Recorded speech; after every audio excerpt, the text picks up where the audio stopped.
কক্সবাজার দিকে যদি আমি তাকাই, আমাদের দেশে কক্সবাজারের মতো একটা টুরিস্ট প্লেস আছে। Cox's Bazar is one of the biggest sea beach in the world, but সেখানে আবর্জনা, পরিবেশ সব কিছু দেখে মানে এটা কি আজও সি বিচ কিনা না ময়লার ময়লার কিংবা বালতি, আমি বুঝতে পারি না। এই বছর আমি নতুন ভোটার, আমি খুব আগ্রহী যে এই বছর আমি সুষ্ঠুভাবে আমার ভোটটা দিতে পারবো। কিন্তু আমি বিগত বছরে যে ভোটের সংক্রান্ত যেসব বিষয় শুনেছি, যে মানুষ ভোট কেন্দ্রে যেয়ে ভোট দিতে পারতো না, এটা আমার সামনে দেখা। আমি ভোট দিতে যাইনি, বাট আমার যে পরিবার যে সদস্য ওনারা যখন গিয়েছিলেন, বিশেষ করে আমার খালামণি, সেক্ষেত্রে সে এরকম হ্যাসেল তাকে পোহাতে হয়েছে যে সে পরিবেশ ভালো ছিল না। আমরা ভোট মানি তখন বুঝতাম কি মারপিট, ওখানে একটা মারামারি হবে। সো আমি আশা করব এই বছর সেই পরিবেশটা হবে না। বিশেষ করে আমি গতকালকে আমি সায়েন্স ফেস্টে গিয়েছিলাম, সেখানে পরিবেশটা আমার কাছে এত ভালো লেগেছে। ওইটা জামাতে ইসলামের সায়েন্স ফেস্টটা ছিল শিবির কমিটির। আমি কিন্তু কোনো দল করি না, কিন্তু তাদের এই যে আয়োজনটা ওটা অনেক সুন্দর ছিল। আমি মনে করি এবার ভালো কেউ আসবে। আমরা বিশেষ করে আমি তো শেখ হাসিনাকেই বুঝতাম সরকার, সে উনি যখন চলে গেছিলেন তখন আমি বুঝি নাই যে উনি গেছেন, মানে উনি এত বছর ধরে ছিলেন, আমরা ধরে নিচ্ছি যতদিন বাঁচবো ওনাকেই দেখব। তো এরকম একটা পরিবেশ ছিল।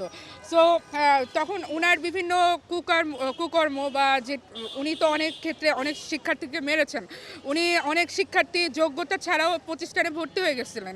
তো এইভাবে যে বিভিন্ন কর্মক্ষেত্রে উনি যে খারাপ যে কর্মকাণ্ডগুলো করেছিলেন, আমি আশা করব যে এই বছর থেকে সুষ্ঠু ভোট হওয়ার মাধ্যমে সুষ্ঠু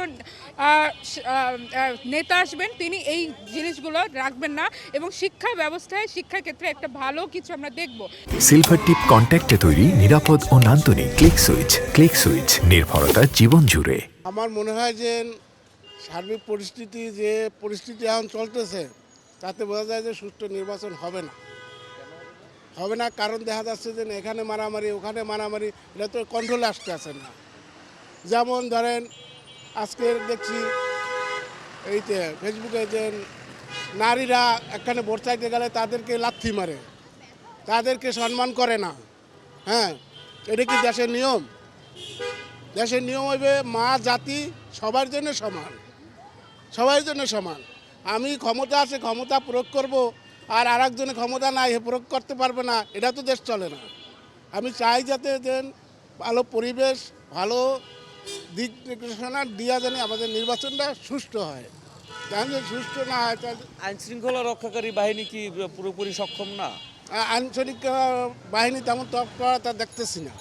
কেননা দেখতেছি যে একখানে দাঁড়াই রয়েছে, এখানটা আইনশৃঙ্খলা বাহিনী দাঁড়াই রয়েছে, এখানটা সেন্টাই গাড়ি হইতেছে, এখানটা ওই মারামারি হচ্ছে, কই অ্যাকশন তো নিচ্ছে কোনো অ্যাকশন নিচ্ছে না। তো তারা প্রচারণা চালাচ্ছে, ব্যাপকভাবে তো চালাচ্ছে না। তাদের নিজেরা কোনখানে চালায়, কে চালায়, কই কোনো হদিসই পাচ্ছি না। আমরা তো একজন কর্মজীবী, যেমন আমি ড্রাইভার, আমার দ্বারা তো একজন আসে না যে ভাই ভোট দিবেন না ভোট দিবেন, এটা আপনি বলেন, সে তো বলতেছে না। তারা কমলে প্রচার করে কি করে তা তো আমরা শুধু বিজ্ঞাপন দিলে তো হবে না ভাই, জনগণের মাঝে তো ছড়াই দিতে হইবে। জনগণের মাঝে তো ছড়ায় না, একটা বিজ্ঞাপন লাগাই তুইছি আজকের এই আহানে এই রইব, ওইটার দিকে সবাই নজর করে না, নজর করতে হইলে সবার দ্বারা জিজ্ঞাসা করতে হবে, প্রত্যেকটা জিজ্ঞাসা করতে হবে। একটা বস্তা বলেন না, এবার গণভোট হচ্ছে, গণভোটে যারা নির্বাচন পরিচালনা করবে তারাই যদি বলে যে আপনি হ্যাঁ ভোট দেন, এটা কি যুক্তিযুক্ত? না, এটা যুক্তিযুক্ত না।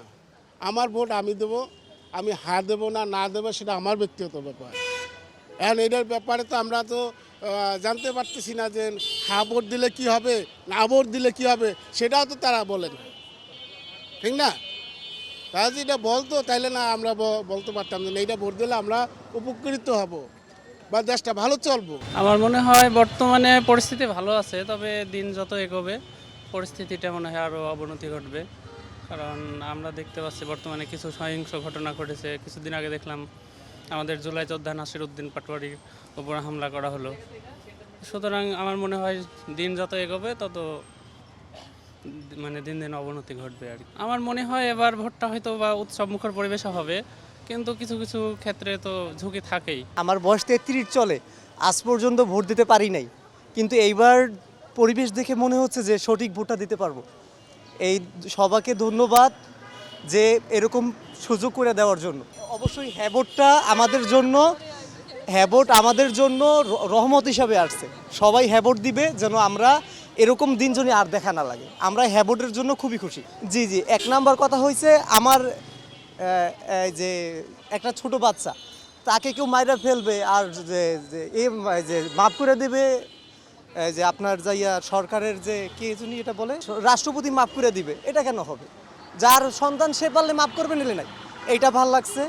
আর সরকার 10 বছর পরে চেঞ্জ হয়ে যাবে, এটা ভাল লাগছে। তারপরে ইন্টারনেট বন্ধ হবে না, এটা ভাল লাগছে। সব কটাই ভালো লাগছে, আলহামদুলিল্লাহ।